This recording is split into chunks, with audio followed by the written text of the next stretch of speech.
Hello everyone. Let's take a look at how to install the free version of WP AdCenter plugin. To install this plugin, first you'll need to go to your WordPress dashboard. Then, navigate to the plugin tab, and simply click on Add New button.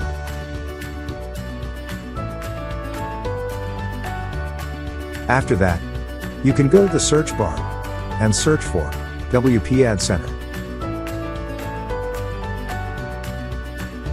Click on Install.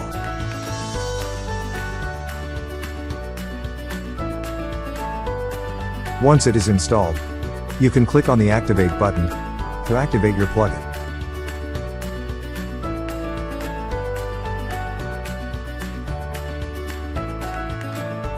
And there you go.